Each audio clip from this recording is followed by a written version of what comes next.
ధనుష్, నాగార్జున, శేఖర్ కమ్ముల ఎవ్వరూ ఊహించని కాంబినేషన్ ఇది. వీరి కలయికలో మొదలైన కుబేర ఆరంభం నుంచి ప్రేక్షకుల్లో ప్రత్యేక ఆసక్తిని రేకెత్తిస్తూనే ఉంది. టీజర్, ట్రైలర్తో అంచనాలను మరింతగా పెంచిన ఈ చిత్రం ఈ రోజే ప్రేక్షకుల ముందుకు వచ్చింది.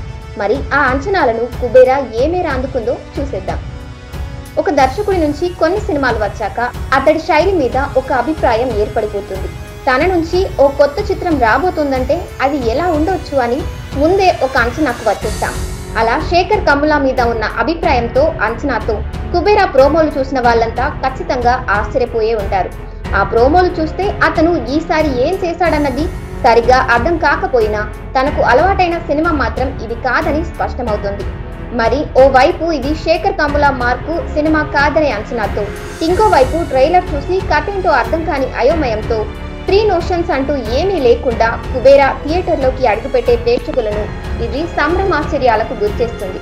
మొదలైన తొలి సన్నివేశం నుంచి తెరపై జరిగే ప్రతి విషయం ఆసక్తికరంగా అనిపిస్తూ, తర్వాత ఏం జరుగుతుందా అని ఉత్కంఠ రేకెత్తిస్తూ, ఏం జరగబోయేది అంచనా వేయలేని విధంగా సాగుతూ 3 గంటల పాటు ప్రేక్షకులను వేరే ప్రపంచంలోకి కూర్చోబెట్టి ఉర్రూతలూగిస్తోంది.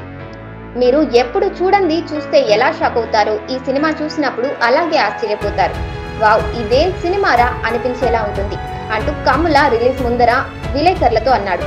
ఇలా తమ సినిమాల గురించి రిలీజ్ ముందు అందరూ గొప్పలు పోయేవాళ్లే, కానీ కుబేర చూశాక శేఖర్ మాటలు అక్షర సత్యం అనిపిస్తాయి. ధనవంతుడు కావాలని ఆశపడి అందుకోసం ప్రజలకు సొంతమైన ప్రకృతి వనరులను చెడబట్టాలని చూసే ఓ వ్యాపారవేత్త, చిన్నప్పుడే అందరినీ కోల్పోయి అనాథగా మారి కడుపు నింపుకోవడం కోసం బిచ్చమెత్తుకునే పేదవాడు, ఈ ఇద్దరికి మధ్య జరిగే పోరే కుబేర. ఈ ఐడియా వినడానికి క్రేజీగా అనిపించవచ్చు, కానీ ఈ పాయింట్ మీద ఒక కథ రాసి 3 గంటల పాటు బిగి సడలకుండా నరేట్ చేయడం సామాన్యమైన విషయం కాదు. శేఖర్ కమ్ముల ఈ పనిని గొప్ప నైపుణ్యంతో చేశాడు. హీరో అంటే ఇలాంటి లక్షణాలు ఉండాలి, విలన్ పాత్ర ఇలాగే ప్రవర్తించాలి, సహాయక పాత్రల పరిధి ఇంత మేరకు ఉండాలి, ఇంట్రో ఇలా, ఇంటర్వెల్ బ్యాంగ్ ఇలా అంటూ ఏ రూల్స్ పెట్టుకోకుండా కేవలం కథను మాత్రం పకడ్బందీగా చెప్పడానికి మాత్రమే శేఖర్ ప్రయత్నించాడు. హీరో అయినా, విలన్ అయినా, ఓ ప్రత్యేక పాత్ర అయినా ఇందులో ఇమిడిపోయాయి. కథను దాటి ఏది ప్రవర్తించలేదు. ఏ పాత్ర కూడా కృత్రిమంగా అనిపించదు. అదే సమయంలో మొనాటనీని తెప్పించదు.